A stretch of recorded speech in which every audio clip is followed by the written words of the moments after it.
Josh here from your team at JC Installs. We're going to have a chat about the Harmony Blue Note DSP with built-in amplifier. So this thing is small. This thing is designed to be able to fit behind a head unit, under a seat. Shoot, we can fit them under dashes, in behind glove boxes. These are really cool and they're able to go damn near anywhere. Heatsink, we've got RCA inputs and outputs, which is really nice, so we can run extra amplifiers off it.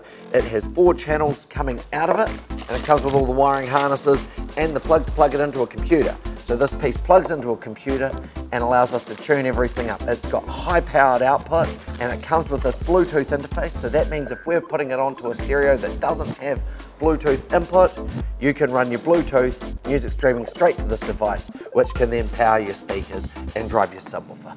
It's great if you've got a factory stereo that you want to retain in an old school car. It's great if you've got a new school car and you don't want to change the stereo. And it gives us all the good things of a DSP with a built-in amplifier as well. So this is an entry-level DSP.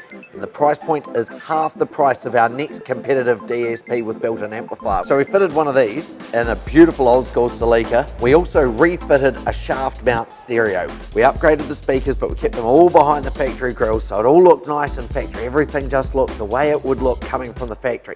So at a show, he could be playing the radio off his terrible shaft mount stereo that just looked fabulous, and they're in exactly era in keeping.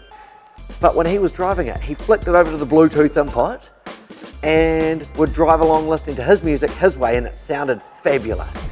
We're about to fit this specific one here into a brand new Toyota Land Cruiser. We've put in Alpine door pods and Alpine speakers. We're going to be fitting a subwoofer in there as well. He wants to retain the factory head unit to retain the factory lock. So fitting this here means we can set the equalization, get the time alignment, all the crossovers set up to make the most out of the aftermarket speakers and to be able to run that subwoofer correctly. Even though it's a brand new vehicle, Toyota of course is reusing the stereos and only doing what updates are really required to keep selling these vehicles. This is going to give us more grunt. All right, let's get into it.